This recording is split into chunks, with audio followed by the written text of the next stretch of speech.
Hello guys and welcome back to our channel. मैं हूं आप लोगों का कोड मास्टर। आज हमारी HTML की क्लास नंबर 8 है, जिसमें हम लोगों ने डिस्कस करना है कि हमारे पास लिस्ट टैग क्या होती है। बेसिकली मैंने इस क्लास को दो अलग अलग पार्ट्स में डिवाइड किया है। तो ये हमारा लिस्ट टैग से मुतल्लिक हमारा पहली वीडियो होने जा रही है, जिसमें हम लोग मुकम्मल तरीके से डिस्कस करेंगे कि हम लोग किस तरह से अपनी HTML डॉक्यूमेंट्स में प्लेन तरीके से, बिल्कुल इजी तरीके से हम लोग किस तरह से लिस्ट को क्रिएट कर सकते हैं और किस तरह से हम लोग लिस्ट को अपने HTML डॉक्यूमेंट में ऐड कर सकते हैं।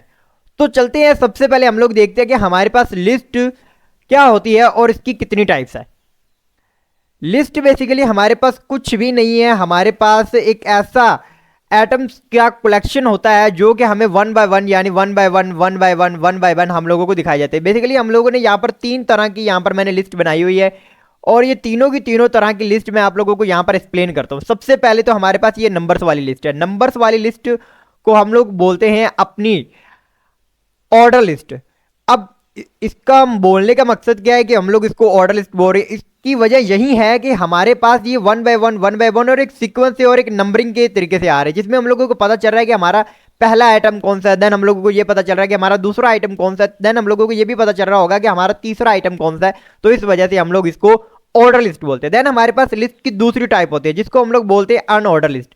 अनऑर्डर लिस्ट में हमारे पास क्या होता है कि हमारे पास या तो किसी खास सैंपल को यूज किया जा रहा होता है जो बार बार रिपीट कर रहा होगा। इसमें हम लोग सर्कल्स को भी यूज कर सकते हैं, स्क्वायर्स को भी यूज कर सकते हैं, इवन हम लोग इन डॉट्स की जगह हम लोग इमेजेस को भी यूज कर सकते हैं। लेकिन ये जितनी भी चीजें होंगी ये रिपीट हो रही होंगी, इनका जो नंबरिंग है या इनकी जो सीक्वेंस है वो बदल नहीं रही होगी, जिसकी वजह से हम लोग क्या इसे बोलते हैं, हम लोग इसको अपना अनऑर्डर लिस्ट बोलते हैं। देन इसी तरह से हमारे पास हमारी एक तीसरी टाइप भी होती है जिसको हम लोग बोलते हैं अपनी डिस्क्रिप्शन लिस्ट। अब डिस्क्रिप्शन लिस्ट से क्या मुराद होता है कि हमारे पास एक आइटम होता है, आइटम के मुतालिक हमारे पास, हम लोग ऐसे भी कह सकते हैं कि हमारे पास एक टॉपिक होता है। जैसे ये मेरा एक टॉपिक है, ठीक है, मैं अभी इसको क्या मान लेता हूं, हमारा आइटम नंबर 1 मान लेता हूं। देन हमारे पास इस टॉपिक से मुतालिक जहां पर हमारे पास क्या है, इसका डेटा दिया हुआ है, यानी कि ये जितना भी ब्लॉक हमारा है ये सारा का सारा क्या है, डेटा है। तो यहां पर इसके नीचे क्या आ गया, डेटा आ गया। बिल्कुल सेम इसी तरह से हमारे पास दूसरा आइटम भी हम लोग लगा सकते हैं, फिर उसका डेटा भी हम लोग ऐड कर सकते हैं। तो ये हमारी होती है डिस्क्रिप्शन लिस्ट, जिसमें हम लोग एक लिस्ट का आइटम बनाते हैं। उस आइटम के नीचे हम लोग क्या लेते हैं, उस आइटम के नीचे हम लोग लेते हैं अपने डेटा को। सबसे पहले हम लोगों ने इस पार्ट के अंदर, यानी हमारी लिस्ट पार्ट 1 के अंदर हम लोगों ने सिर्फ दो लिस्ट को ही डिस्कस करना है, जो कि हमारी है ऑर्डर लिस्ट एंड हमारी अनऑर्डर लिस्ट। तो चलते हैं, सबसे पहले देखते हैं कि हमारी ऑर्डर लिस्ट क्या होती है और हम लोग किस तरह से इसको क्रिएट कर सकते हैं। हमारे पास यहां पर मैंने एक बहुत ही ज्यादा छोटी सी और लेकिन बहुत ही ज्यादा इजी एग्जांपल दी हुई है हमारी ऑर्डर लिस्ट की। इसमें सबसे पहले तो आप लोग यहां पर देख पा रहे हैं कि हमारे पास एक टैग को इस्तेमाल किया जा रहा है जिसका नाम है OL, और इसका एक क्लोजिंग पार्ट भी है जिसका मतलब ये है कि ये हमारा एक पेयर टैग है।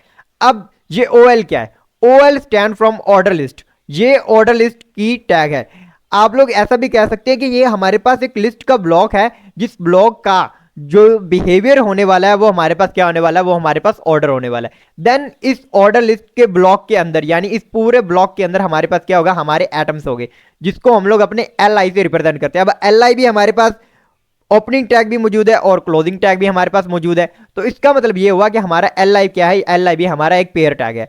अब यहां पर थोड़ा सा समझने की बात यह है कि हमारे पास जो LI होता है, LI stand from list item. आप अपनी लिस्ट के अंदर जितने LIs ऐड करते जाएंगे वो आपके क्या बनते जाएंगे, वो आपके बेसिकली बनते जाएंगे लिस्ट आइटम। जैसे कि यहाँ पर सबसे पहले पाइथन है, तो पाइथन इसका पहला लिस्ट आइटम बन गया। देन हमारे पास जावास्क्रिप्ट है, तो जावास्क्रिप्ट का दूसरा लिस्ट आइटम बन गया। देन हमारे पास जावा तीसरा, देन हमारे पास C++ जो है वो 4th नंबर पर आ गया, और इसी तरह से हमारा C# जो था वो 5th नंबर पर आ गया। अब इस चीज को देखने के लिए और इसी के साथ साथ हम लोग इसके तमाम के तमाम एट्रीब्यूट्स को देखने के लिए चलते हैं अपने VS कोड में और देखते हैं कि हम लोग किस तरह से अपनी ऑर्डर लिस्ट को बना सकते हैं। तो गाइस मैं यहां पर आ चुका अपने VS कोड में। मैंने यहां पर अपना index.html नाम का वही फोल्डर जो हम लोग पहले वाली क्लासेस में इस्तेमाल करते रहे, उसी को ही मैंने ओपन किया हुआ है। मैंने बस यहां पर जो इसका बेसिक बॉयलर प्लेट था उसको गायब कर दिया। अब आप लोगों ने क्या करना है, शिफ्ट एक्सक्लेमेटिव मार्क्स को दबाना है और इसके बाद हम लोगों के पास एमिड आ जाएगी। आप लोगों ने इंटर के बटन पर क्लिक करना है, तो हमारा क्या हो जाएगा, हमारा यहाँ पर वो बॉयलर प्लेट जो कि HTML का बेसिक्स डॉक्यूमेंटेशन होती है वो यहाँ पर क्रिएट हो जाए। अब आप लोगों ने क्या करना, आप लोगों ने सिंपल यहाँ पर आना है और अपना लिखना है OL, और OL टैग क्या करेगा, OL टैग आपको लोगों की एक ऑर्डर लिस्ट बना देगा। अब मैं यहाँ पर ये करता हूँ कि मैं यहाँ पर OL के अंदर अपना एक पहला LI लेता हूँ। इस LI में मैं यहाँ पर लिख देता हूँ हमारे पाई पाइथन को, और मैं इसको कर लेता अभी के लिए कंट्रोल एस से सेव और ओपन विद लाइव सर्वर करके इसको हम लोग क्या करते हैं अपने लाइव सर्वर में ओपन कर लेते हैं। अब आप लोगों को मैं बताता चलूं, यहां से लेकर यहां तक का जो हमारा पार्ट है, यानी कि यहां पर आप लोग ऐसे क्लिक करें ना तो हम लोगों को यहां पर पता चल होगा कि ये OL अब इस OL का क्या मतलब होगा कि यहां पर हमारी क्या बन रही है, यहां पर हमारी एक लिस्ट बन रही है। अब आप लोग देख पा रहे हैं हमारे पास हमारे लिस्ट आइटम 1 में क्या ऐड हो गया, पाइथन ऐड हो गया। इसी तरह से अगर मैं दोबारा से अपने VS कोड में जाता हूं और यहां पर हम लोग एक नई LI को क्रिएट करते हैं और इस LI में मैं यहां पर लिख देता हूं हमारे जावा को, और मैं इसे कंट्रोल सेव करता हूं। और अब हम लोग ब्राउजर में जाते हैं तो हम लोगों को यहां पर पता चल रहा है कि हमारे पास लिस्ट आइटम में दूसरा लिस्ट आइटम जो हमारे पास है वो भी यहां पर क्रिएट हो चुका है, जिसका नाम है जावा।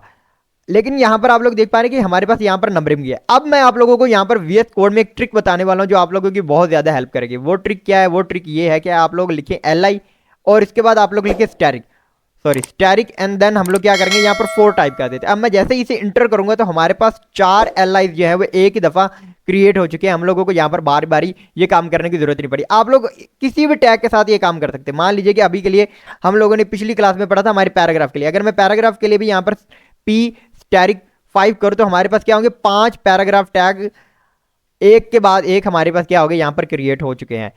तो आप लोग VS कोड के अंदर रहते हुए ये भी काम कर सकते हैं। अब मैं यहाँ पर क्या करूंगा, मैं यहाँ पर लिखूंगा पाइथन को, देन हम लोग क्या यहाँ पर लिखेंगे अपने जावा को, देन मैं यहाँ पर लिखता हूँ अपने C++ को, और इसी तरह से यहाँ पर मैं लिख लेता हूँ अपने C# को। और आप लोग देख पा रहे होंगे कि हमारे पास हमारी ये ऑर्डर लिस्ट जो है यहाँ पर क्रिएट हो चुकी है। जैसे ही मैं इसे रिलोड करता हूं तो हमारे पास आप लोग देख पा रहे हैं कि हमारे पास पहले आइटम पर हमारा पाइथन आ चुका है, दूसरे आइटम पर हमारा जावा आ चुका है, तीसरे आइटम पर हमारा C++ आ चुका है और चौथे आइटम पर हमारा C# आ चुका है। अब आप लोग यहां पर देख पा रहे हैं कि हमारे पास नंबरिंग में आ रहा है। आप लोग इसका बिहेवियर भी यहां पर नंबरिंग वाला बिहेवियर भी आप लोग यहां पर चेंज कर सकते हैं।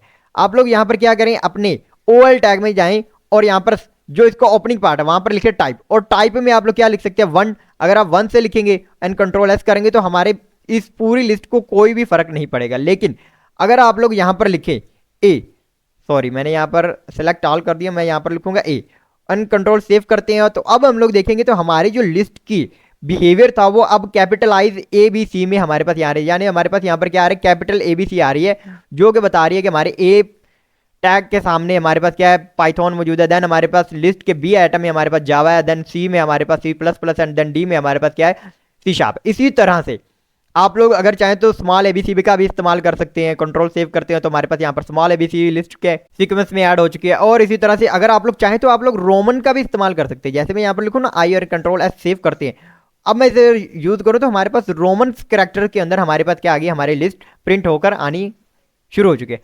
और इसी के साथ साथ अगर आप लोग ये चाहते हैं कि आप लोग किसी खास पॉइंट से नंबर को स्टार्ट करना चाह रहे हैं, जैसे मैं यहाँ पर सबसे पहले लिखता हूँ टाइप, और टाइप में मैं यहाँ पर लिख देता हूँ 1।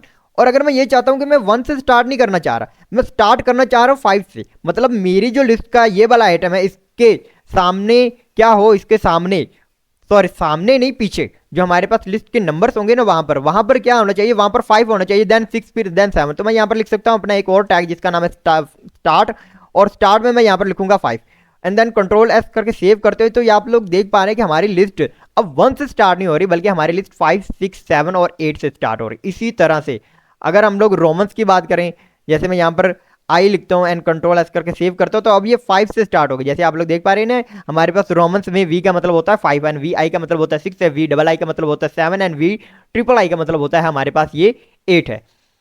इसी तरह से हमारे पास हम लोग अगर स्मॉल ABC में करें और सेव करें तो हमारे पास क्या होगा, ये भी हमारे पास इसी तरह से आ रहे हैं।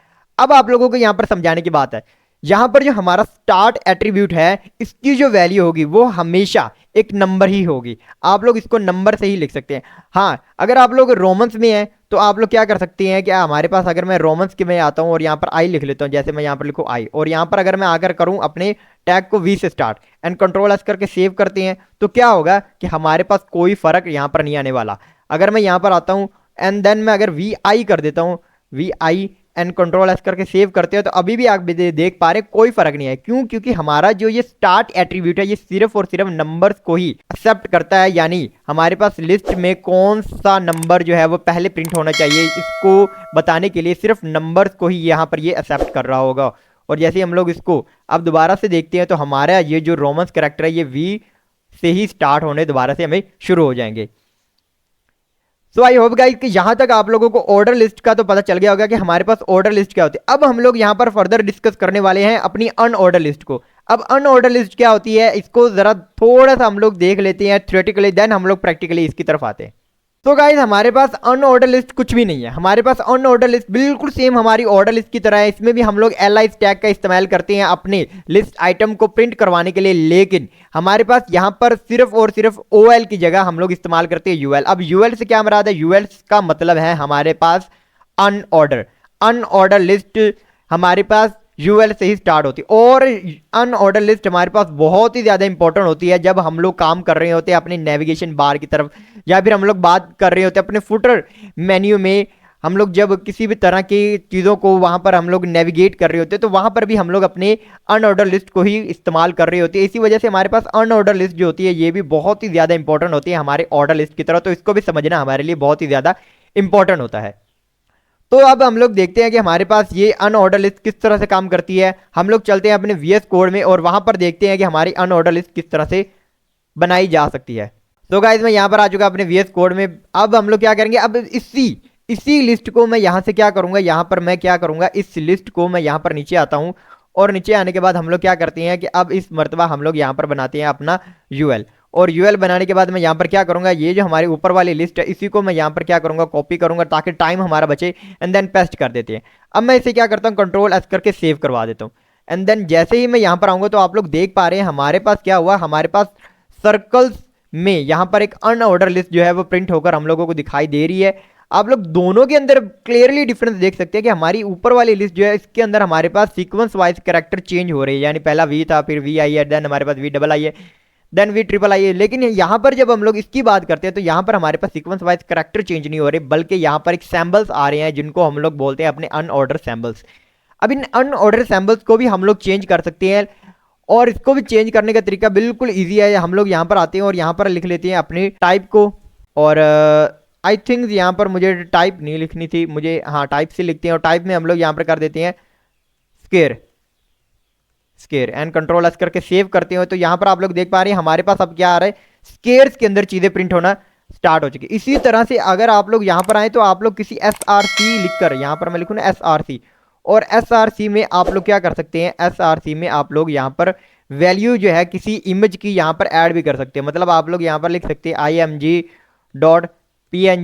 और यहाँ पर हम लोग इस वाले टैग को अभी के लिए रिमूव कर दें और यहाँ पर इसको कंट्रोल सेव करते हैं। तो यहाँ पर आप लोग देख पा रहे होंगे क्योंकि अभी इमेज हमारे पास कोई थी नहीं, तो यहाँ पर आप लोग देख पा रहे हैं हमारी जो इमेज है वो प्रिंट नहीं हुई, लेकिन हमारे पास जो डिफॉल्ट बिहेवियर था यानी सर्कल वाला जो डिफॉल्ट बिहेवियर था वो हमारे पास यहाँ पर प्रिंट हो रहा है। सो आई होप गाइस कि यहाँ तक आप लोगों को अनऑर्डर लिस्ट का समझ आई होगी कि अनऑर्डर लिस्ट किस तरह से काम करती है। और अभी तक अगर आप लोगों ने हमारे चैनल द कोड मास्टर को सब्सक्राइब नहीं किया तो प्लीज हमारे चैनल कोड मास्टर को सब्सक्राइब कीजिए और नोटिफिकेशन के लिए बेल आइकन को प्रेस करना मत भूलिएगा, और इस वीडियो को लाइक करके अपने दोस्तों के लिए शेयर करना भी मत भूलिएगा। If this video helpful for you, please help us to grow our channel. Thank you.